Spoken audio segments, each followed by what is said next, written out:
Hello and welcome to the Jekyllhydeclub. Today we are reviewing the Ghoul on a Stool, the Halloween tradition. Or is it a Halloween tradition? Well, it depends on if it's the best one, then it should be the. If it's above all the others. If not, it can be A, among the rest.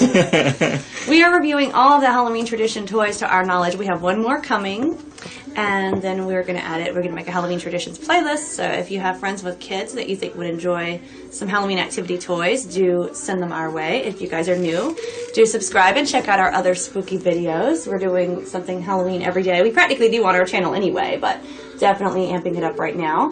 I am Morticia, this is Gomez, and our roommate Slappy. Hello, Slappy. Everybody likes you. Just letting you know. They just don't have to live with him.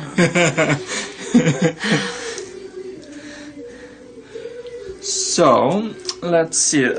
This is the book that came with it. That's a hardcover book. Yes. The concept was created by a married couple. But not us. Not us this time. We have other things that we'll create. This was Charity Hernandez and Juan Hernandez, and they were in cooperation with a graphic designer from India, Prosenjit Mondal, who did a really good work with his digital art. He has his own website, and he's definitely worthy of checking out. We will leave that link below, as well as a link to where we got Ghoul on a Stool. I think he was from Amazon for around $14. And we're going to thoroughly review the whole thing. And we will compare him to the other Halloween traditions and what makes him different in case you're trying to decide which one you want. And we kind of decided they were all cool, but if you just want to pick one. So, the book has several salient points. It first explains the history of candy for Halloween. It attributes it to the same Ghoul on the Stool that you see here on the cover. And it has an interesting comparison. Well, I thought it was a nice comparison, at least, to maybe sort of Santa Claus, because it shows all the ghouls, the whole company of them, working together on candy for children, and they're all working for this elderly gentleman by the name of Decor. He's very charming. He has a face made out of candy corn. He's wearing a top hat and a nice outfit. So his action figure. Yes. And so he does remind me of Santa Claus, but he's not. And the ghouls are like the spooky elves of the Halloween Santa Claus. Yes, that's how I took it. That it was a very nice touch. Also, it shows that unlike the elves and Santa Claus, they don't need old-fashioned vehicles. They go on a plane. They show them going with airplane tickets and stuff, all the ghouls. So to spook everyone in the airport. Now, if any of you are traveling, look around for ghouls around Halloween time. See if you see any. Yes, they will be smiling at you cutely, and they are very good at playing hide and seek, as the book describes. And what else? There is also an interesting point. Unlike a skeleton in the closet who looks somewhat from the outside on the children playing together, I like the fact that this book is more inclusive. It shows the Ghoul on a Stool playing with the children together, being part of the team and being accepted. So it kind of nurtures a good image for children, even in that regard. I'd like to be comfortable with the unknown and unusual sorts instead of considering them just like monsters to run and scream from or whatever. Yes. And it also teaches children the good habit. It acknowledges the practical aspect that children like candy, and it shows the Ghoul also liking candy, and because of that, paying attention to his teeth and going to a dentist regularly, which is nice. And another interesting point I found was that it talks about how children should be nice, and the Ghoul is known to play tricks or treats, and bad behavior is punishable by little tricks. So children are supposed to be nice or else type of thing. So, but it's not like a really bad or else. It's not like. Yes, it's more like where they tie up your shoes like laces or leave a mess in your room. Little consequences that are like a trick, because children do need to learn consequences. Yes. Because it's life, like in life, if you don't pay your bills, you have a consequence. If you go out and party and don't study for your test, you have a consequence. You fail your test, whatever. As an adult, we have consequences, and I think when children are not taught that there are consequences, they don't understand that as an adult and they have harder times. So, but it's a nice way to do it. It's not like a huge ominous like bullying kind of, you know, way to do it. I like the shoelaces and little cute things, you know, if you're bad, things will happen. Yes. And of course, the ghoul itself throughout is portrayed consistently as nice, pleasurable, as a good friend to be around, so there is nothing... Yeah, it's not somebody you have to be scared of to still have some consequences. Yes. So here's how he looks on his gentle stool at times. And I think that covers all the interesting points in the Shall book. we review the ghoul now? Yes. Very well. I shall bring him forth. I read some reviews on Amazon. We tend to do that before we buy a product so that we kind of know what we're getting into. And people were complaining that they wish the stool had been wooden, that it's flimsy, and that it broke. But you know what? It's not meant to be a toy. The ghoul can be a toy, but the stool is not meant to be a toy. It is a little cardboard, stool.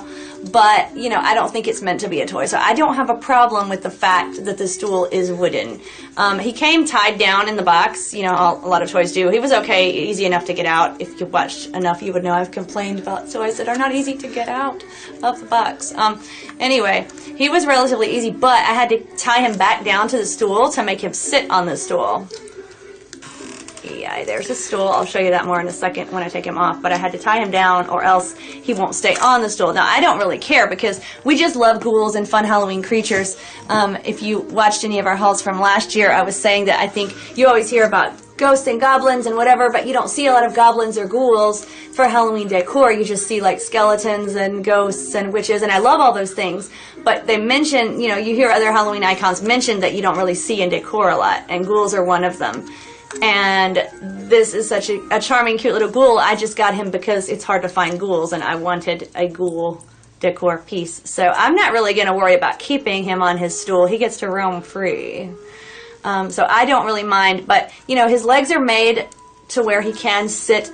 But if you let him go, he doesn't sit. He lays down, and then he's a ghoul on a stool. I guess he could be... I didn't say he had to be sitting on the stool. Hey, I mean, whatever. And this is how the stool looks. Just a little box with minimal effort in there, like a little kind of box material, which again I don't have a problem with. I think if he was made to sit on the stool, I think the tie that I had him tied down on it with the twisty tie, I think that isn't aesthetically awesome, and it's not the best arrangement. So I think what could have been done manufacturing wise is to put beanbag in his bottom to make him a little beanbag ghoul. Then he would sit up like that, and he would be weighted down by his bottom, and that would be a good thing. So I don't know why the maker didn't notice that he probably won't sit on his stool. I guess, and I tried to rest him, if you maybe rest him against the wall, like, let's all pretend together that my hand is a wall, he would probably do it. So, you know, if you sit him against a shelf or something with a backing and he's leaning back, he would probably stay up like that. But I think a beanbag bottom would have been good too. But again, I'm not really personally complaining. I'm just informing of the product specifications because I'm not keeping him on his stool. We have it in a really ghoul. He gets to get out and do stuff. Okay. He is taller than Sneakaboos, I think. When we get our last Halloween toy in, the family tradition toy, we are going to do a party and they all get to participate in the review. Yay, because they're all going to be together at last. But he's a little taller than my hand. And I'm tall, so I have long, graceful hands. So I'd say he's about 9 or 10 inches tall. And he kind of feels velveteen as far as his texture. And he's plush. And then he has his little suit on. So he's very cute. Charming. 4 fingers on each hand. And I love his little pointed ears. Like, I always think a ghoul should look like a kind of sort of humanoid kind of creature, and he looks like that. He's very cool. Cool ghoul. Even without his stool.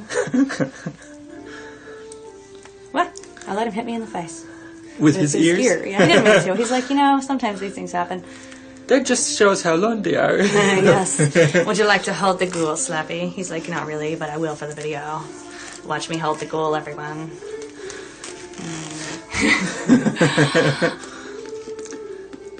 So, this is our ghoul on a stool, and I like him. He's cute. He's a unique decor, and we love our Halloween like toys and decor and stuff, so he's fun for that.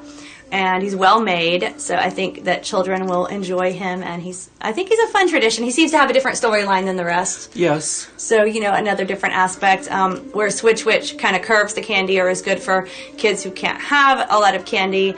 Ghoul on a Stool is more like, you know, just accepting the inevitability but trying to do it in a healthy way. Yeah. And I like the encouraging good behavior and whatnot, so... And it also comes with a certificate of adoption where you can name him your own name. The example given in the book is Gary A. Ghoul, but they suggest that you can date and name your own Ghoul as you like. Look how cute he is. Oh. I don't know. He should get a different name. Like, Gary just seems so ordinary, and Ghouls are so extraordinary. Yes. What is his name going to be, Gomez? Have you any thoughts?